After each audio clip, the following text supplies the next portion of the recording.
So I'm at Brownsea Island today, which is the largest island in Poole, and it's home, one of the very few homes left of the red squirrel, which is pretty elusive now in the UK, but they do have a small stronghold here on Brownsea Island. They also have one on the Isle of Wight as well, but hopefully I'm going to see a red squirrel today. To get onto Brownsea Island, you'll need to catch the ferry from Poole Quay. It is a little bit of an expensive day out because the ferry is £14.50 per person return, and it's also quite expensive to park in Poole. I think the cheapest place was about £7 for the day. You then need to buy a National Trust ticket in order to access the island, unless like me you're a National Trust member, in which case it's free. I definitely recommend becoming a member of the National Trust if you like visiting such places or historic houses. It's well worth the money, in my opinion, versus buying tickets on the door. So the ferry takes about 20 minutes to get to Brownsea Island. And I love boat rides. Anything to do with water and boat travel adds so much to an experience for me.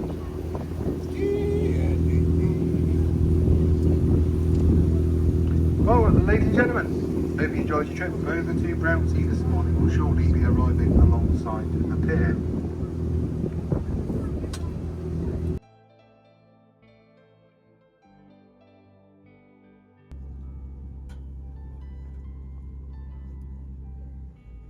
Brownsea Island is not entirely owned by the National Trust, and it's actually split between the Dorset Wildlife Trust, the National Trust, and John Lewis actually owns the castle part of the island. Apparently this was because it was the only way they could afford Brownsea Island, was to come together collectively. I found out after visiting that one of my friends actually has access to the castle because she pays a membership as a local resident to the castle and she can access it. So I could have actually got in. Maybe I will come back another day and film that. But as a regular National Trust member, you can't access the property. But you can access the Dorset Wildlife Trust, part of the island, who manage 100 hectares of land on the northern side of Brownsea Island. They let you walk around this side for free. They just ask if you feel called to give a small donation to the charity. I really enjoyed this side of the island. They have a lot of these wooden walkways that make it really easy to walk around, even if you have mobility issues. And then they've placed several hides and lookout shelters where you can look at all the amazing birds and wildlife. They have some experts as well who can help guide you and point out different birds. The island has a sheltered saline lagoon, which is a magnet for spoonbills, terns, avocets, and lots of other interesting wildlife. One of the hides actually has a telephoto lens connected to a TV, so you can see all the birds and wildlife really close up, and it really helps visitors that don't have their own binoculars to get involved with the wildlife and get interested. Brownsea Island has a really long history. In 1964, two sections of a 33-foot Iron Age logboat were discovered just off Brownsea, suggesting that humans have been active in the area since at least the Iron Age. During the 7th century, Brownsea was owned by Cerne Abbey, and it's believed that a hermit monk lived on the island, and his role was to guide boats into the harbour with lit beacons and provide spiritual welfare for the sailors who arrived on Brownsea. Over time, the population of Brownsea did grow, and by the 9th century, a chapel belonging to the abbey stood on the island. However, Brownsea Island was not recorded in the Domesday Book of 1086, suggesting there was little value to the island at the time.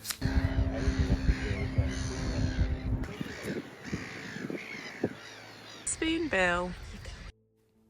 This was definitely my favourite one of the hides because the lady had some spoonbills up on the screen, and I think at one point there was 4 spoonbills in one shot.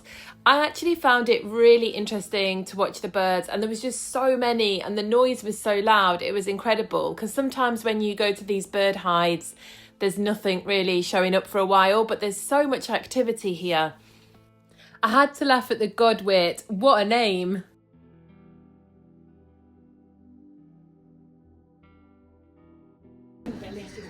Like a spoon. That's a shoulder. Oh, there's another one. That's good. Oh yeah, wow, the beaks are amazing, right? What are they? Just they're not adult ones.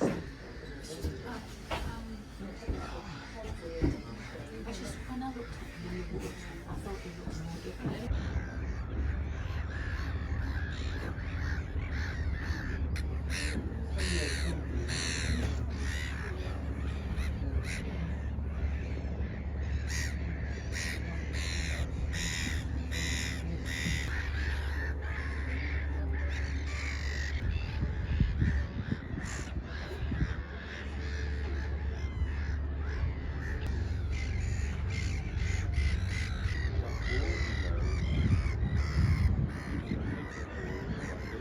This was one of my favourite birds, which I believe is a shank.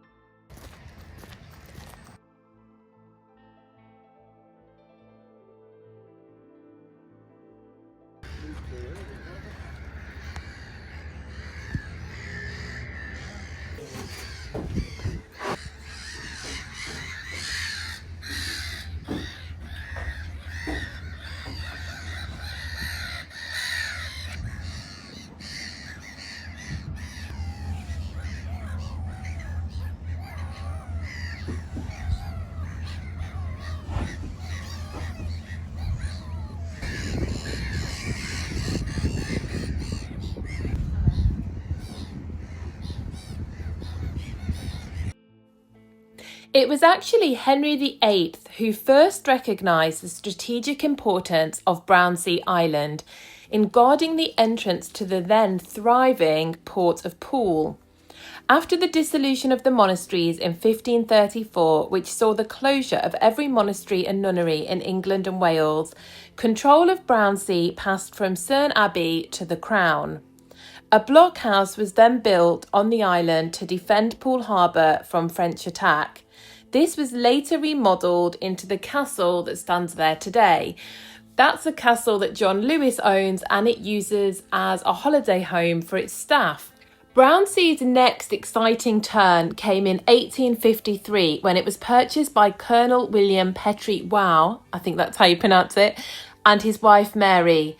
The couple had grand plans for the island, intending to turn it into a pottery island. They even built a village called Maryland for all the workers to live on, and a church called St Mary named after his wife that is still here today. The colonel invested heavily into the island, expecting to make his fortune from pottery. Unfortunately, the island's clay turned out to be unsuitable for making fine china, so the Brownsea Clay and Pottery Company instead decided to make terracotta chimney pots and pipes. Unfortunately, the business didn't make enough money to cover their investment, and the money they had spent renovating the castle. After just 5 years, they were forced to declare bankruptcy. They then fled to Spain, and the island was put up for auction.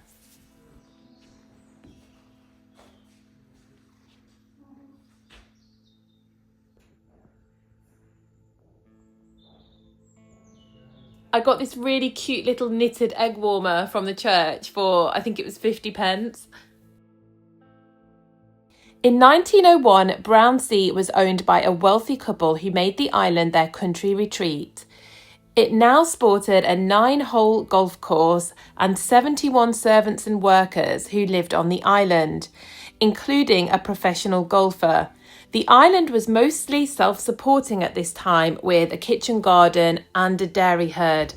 This period was considered to be the island's heyday. During this period, the island was known for its grandeur, and steam yachts would arrive to the island, bringing wealthy and titled guests from across Europe to enjoy their summer island parties.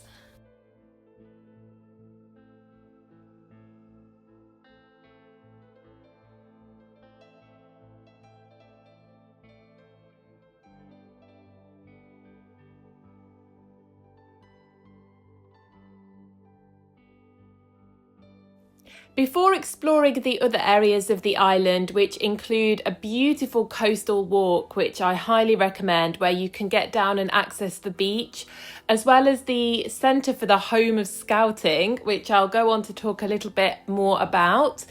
After we've stopped and had a break for coffee and cake at this gorgeous cafe that overlooks the sea.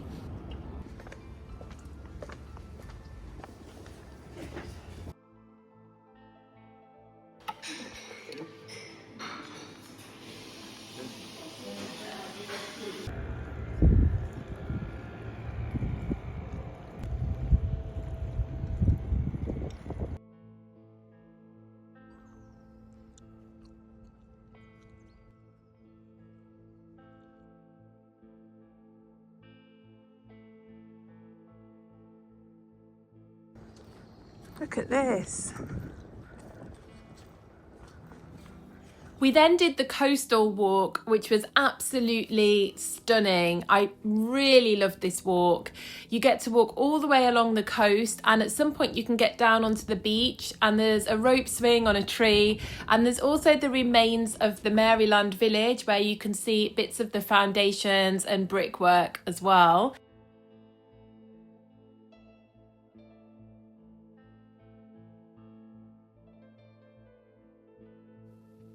Brownsea Island has also experienced its fair share of tragedy when in 1896 the castle caught fire. There weren't any fire engines on Brownsea, and despite a human bucket chain being formed by the islanders to try and put the fire out, the castle was sadly destroyed. Balfour, its owner at the time, rebuilt the castle and this time made sure it was complete with fire hydrants.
We're now approaching the campsite area, and Brownsea is considered to be the birthplace of Scouting. In 1907, 20 boys packed their tents for Lord Baden-Powell's experimental camp based on scouting skills observed during the Second Boer War. Over the course of the week, the boys learnt to cook, look after themselves, and work together as a team. Activities they took part in included tracking, fire lighting, cooking, studying birds, animals, plants, and the stars, and they also had sessions on loyalty, courage, unselfishness, charity, and thrift.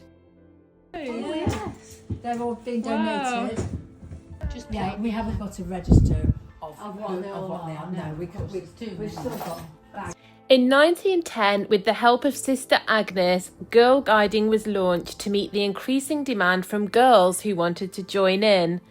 By the time Baden-Powell died in 1941, the Scout movement had grown into an international organisation, and by 1908 it had over 108,000 members. Today there are over 40 million Scouts and 10 million guides all over the world. This camp went on to set the foundation for today's world of scouting and guiding, and Brownsea continues to welcome campers from all over the world today. The last time Brownsea was a private residence was to Mrs. Mary Bonham Christie, who bought Brownsea at auction for $125,000 in 1927. She moved into Agent's House on the Quay and lived a very reclusive life.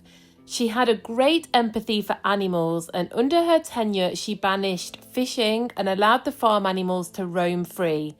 She also changed the way Brownsea was managed. Shooting and dairy farming ceased to exist, and the orchards and daffodil fields were left untended. Under her care, the island gradually reverted to woodland and heathland, providing a wild natural sanctuary for wildlife. Most of the estate workers were made redundant and returned to the mainland. Actually, apparently it's very rare because there's only 2 now.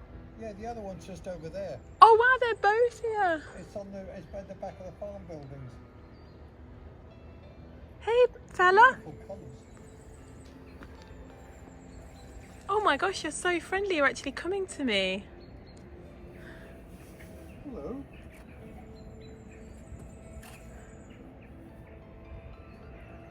Back off you. Wow.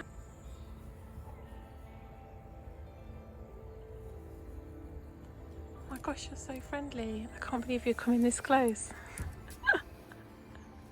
No fear at all.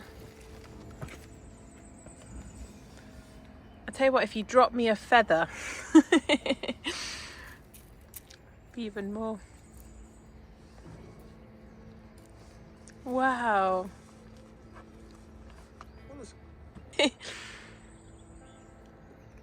Well, it's almost impossible to see the deer, but there are deer on the island. Oh really? And red squirrels. Well, I haven't seen one of those either. Still Thursday. I live on Poole Harbour. So as you can hear in my voice, I was so excited to see the peacock. I had wanted to see the peacocks and the red squirrels all day, and they had eluded me, and we had 1 hour left on the island, and I had pretty much given up actually, so I'd let it go and accepted that I probably wouldn't see them, but I'd had a great day anyway.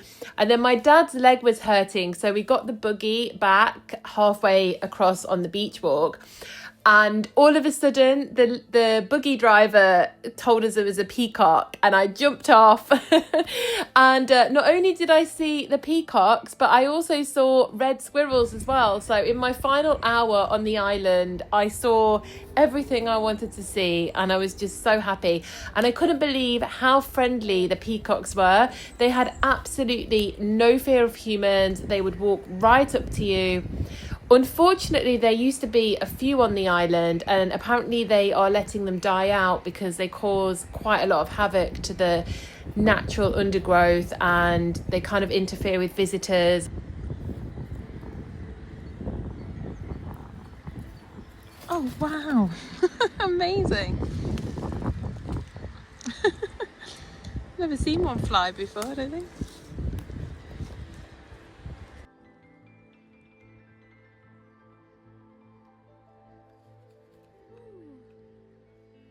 Mary Bonham Christie died at the age of 96 in 1961, and the island was put up for sale by her family. However, rumours started circulating that Brownsea was going to end up with 400 luxury homes being built on the island. Local conservationists were devastated by the news, and a group led by Helen Brotherton mobilised to oppose the plans. It was eventually agreed that Brownsea would be jointly managed by the National Trust and the Dorset Naturalists Trust, but a further $100,000 was still needed to fund the scheme. Businesses, individuals and charities all contributed to the effort to save Brownsea, and in 1962 the National Trust acquired the island. Woo! Yeah, you. Wow! Oh, yeah. Look, can you see him? His little tail's glowing in the... That's right. Can you see him? Look, he's there.